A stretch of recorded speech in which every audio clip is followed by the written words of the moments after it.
Hello everyone, my name is Manoj Santani for BE third year mechanical.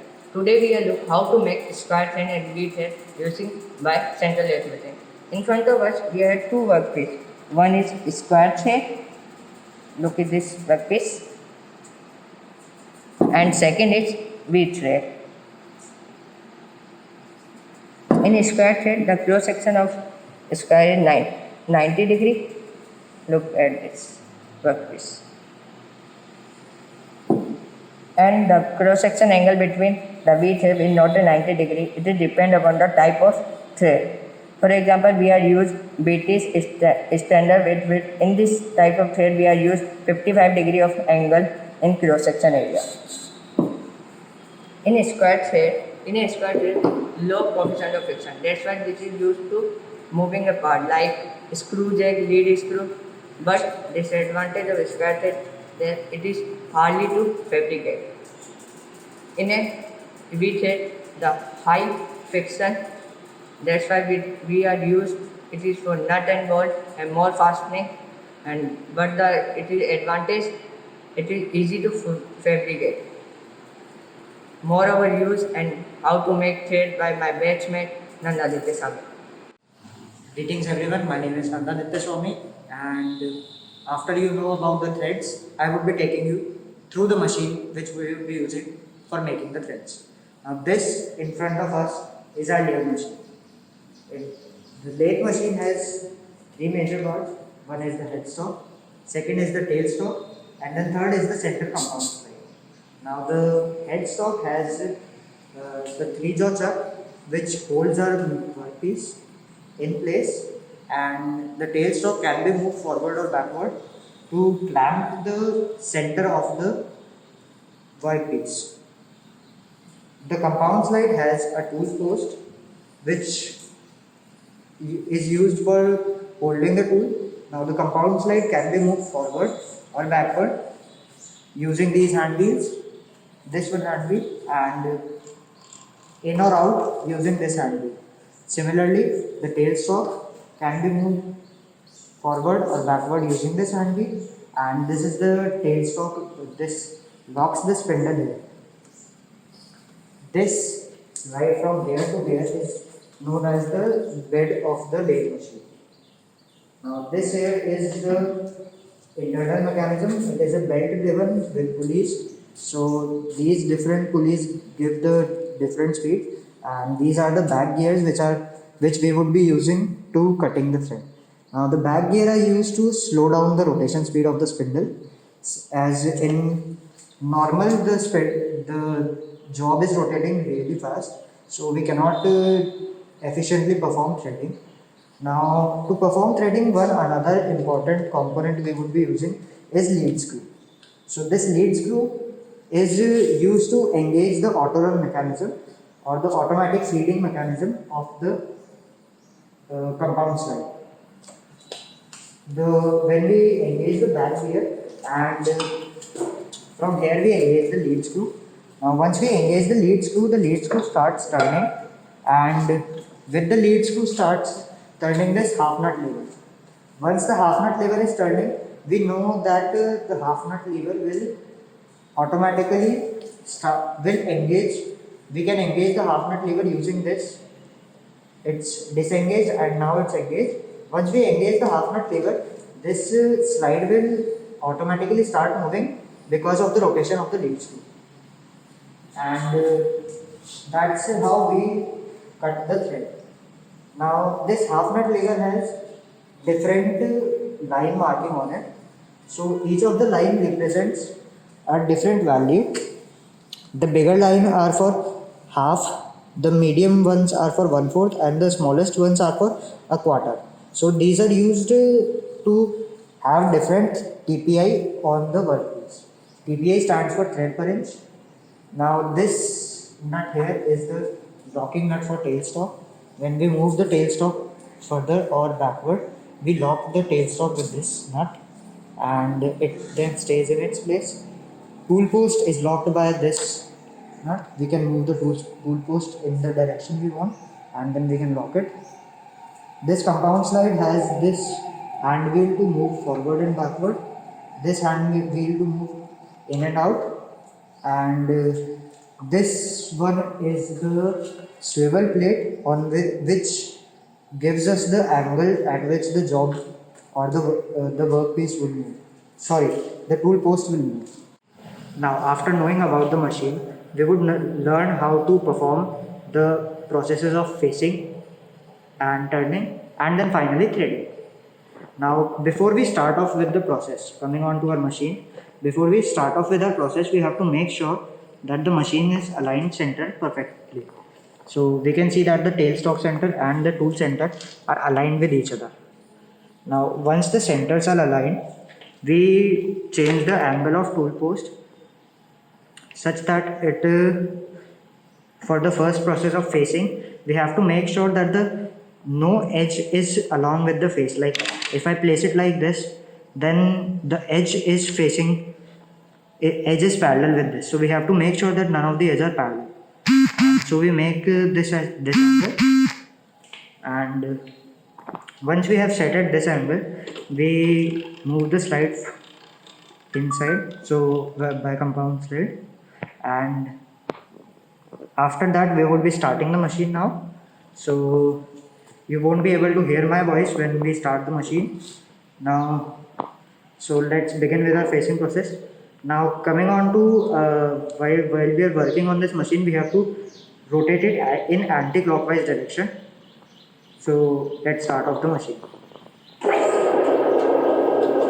Once the machine starts, we have to first touch it. Now once it is touched, we have to make sure how deep is the cut we want, and then we have to just move it from outside to inside using the hand wheel. We keep moving it inside towards the center. Now we move from outside to inside because the cutting edges, if we move from inside to outside, there would be some problems, so we usually move from outside to inside. Now we have created the face. If we still want to go a little bit deeper, we still give a slight more indentation, and then we start cutting again.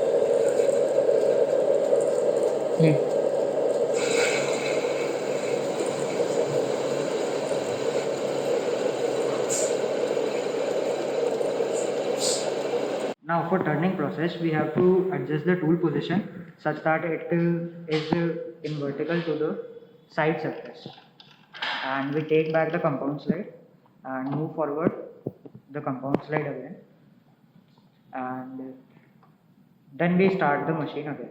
Now once we start the machine, we have to make sure that once the tool just starts touching the workpiece, we start moving it with both our hands, turning the hand wheel, we create the surface finish.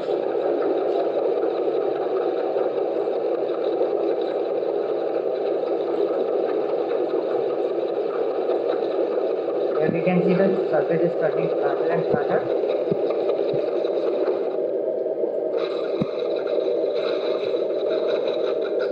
Then we take it out, move back, give a bigger indentation, and start again.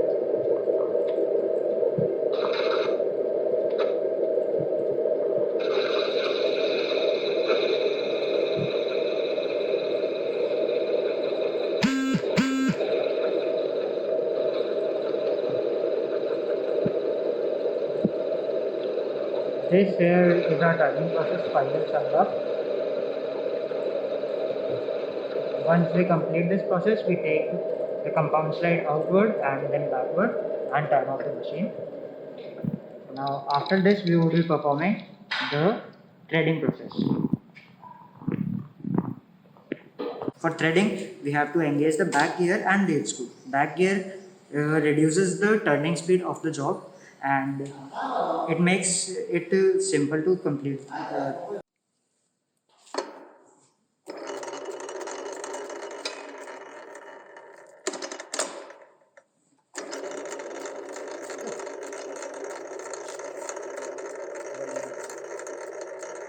With facing and turning, we will be performing our final process of today, that is the threading process. For threading process, we have to engage the back gear of the machine and the lead screw of the machine.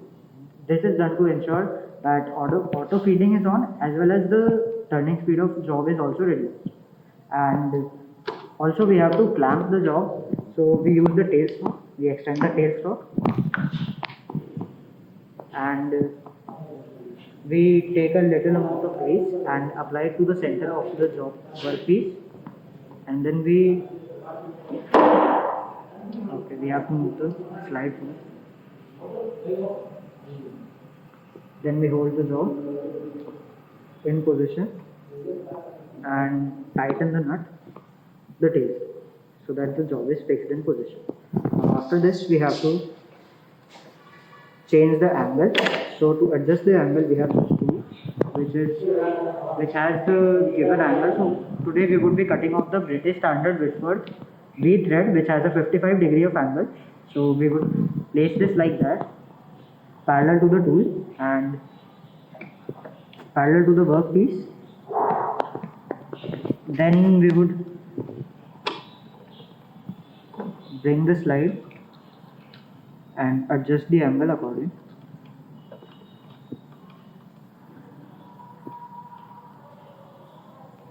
Now once we have the angle set at 55 degrees,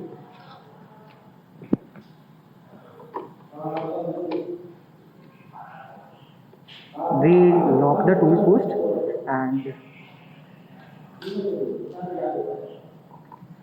we take back the machine and start the motion. Now once the rotation starts, we move the compound slide inwards, and once it touches,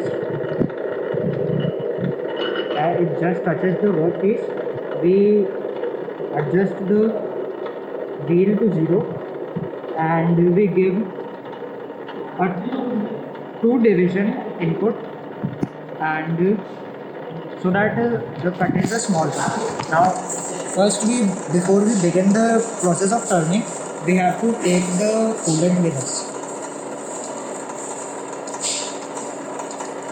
Now we have got the coolant with us, so after taking the coolant, we have to, now this lead screw and half nut are used to drive the auto feed mechanism. Once we engage the half nut lever, it automatically starts to move and it starts cutting the thread. While it's cutting the thread, it tends to get hot, so we apply coolant. Then we take it back again, and first we gave a 2 division input. Now we would be giving 4 division input, and after we give the 4 division input, we would wait for this to align with the medium line and start the threading process again. Once the threading starts, we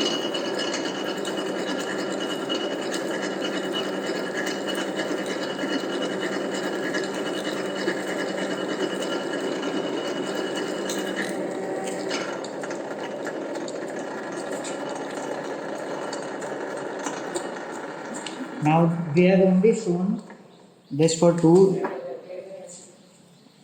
and for to complete we have to complete it till with 2 divisions, we have to complete it.